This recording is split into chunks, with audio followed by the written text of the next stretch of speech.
Nah, oke, saya akan mulai dengan klausul leadership. Jadi klausul leadership itu ada di tengah.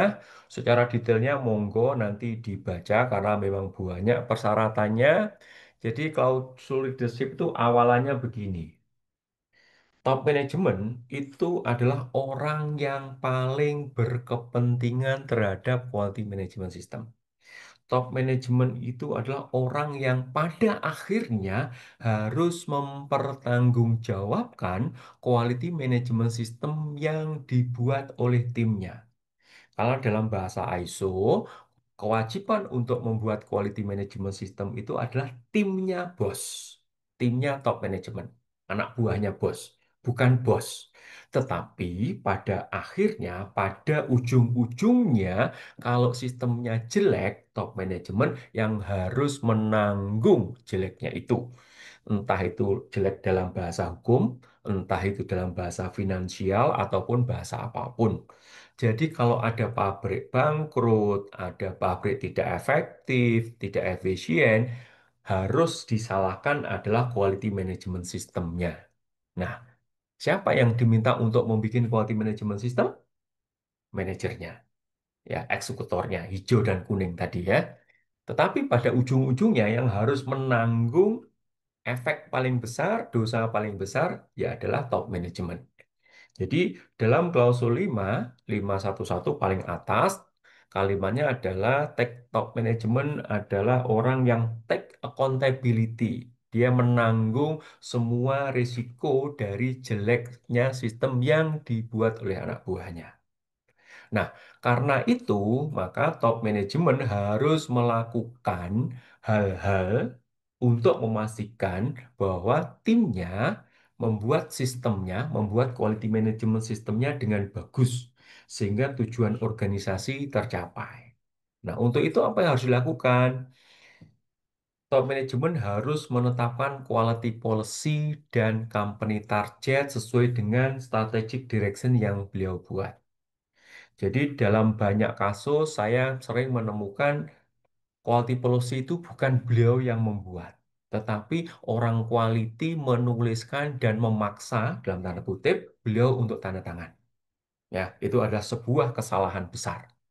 Jadi biarkan beliau menetapkan quality policy-nya sendiri. Policy saya mengenai quality ini, ya.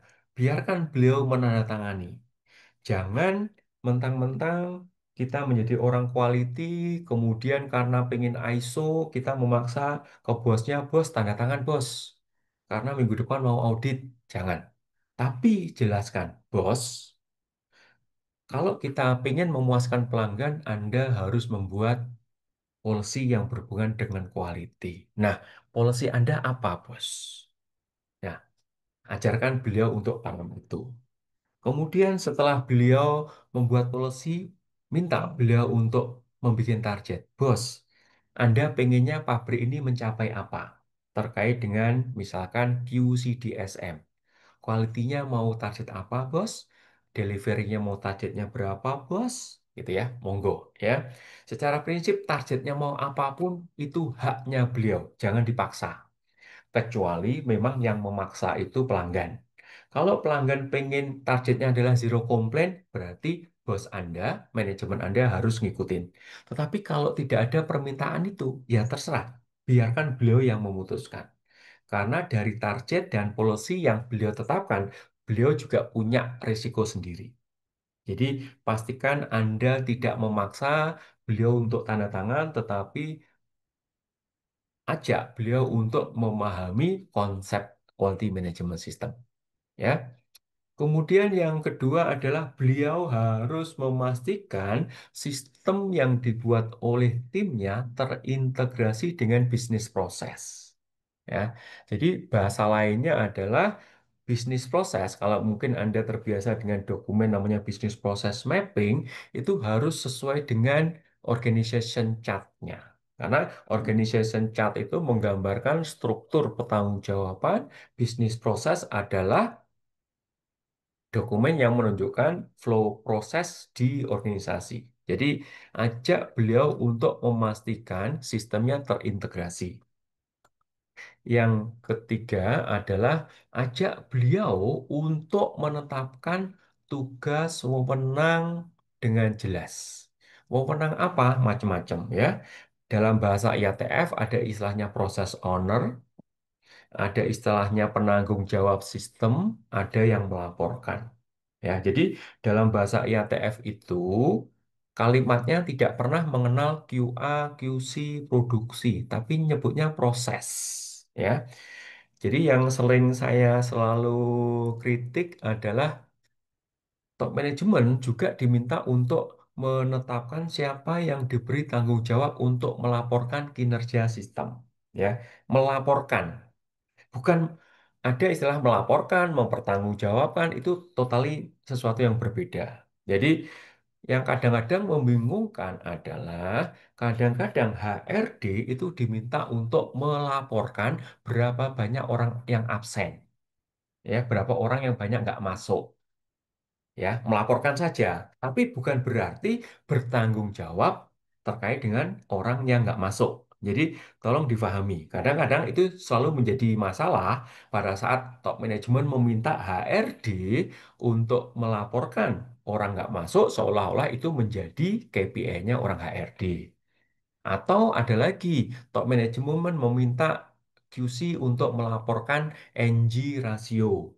Tetapi kita nggak sadar seolah-olah bahwa itu seolah-olah NG rasio menjadi tanggung jawabnya QC, KPI-nya QC.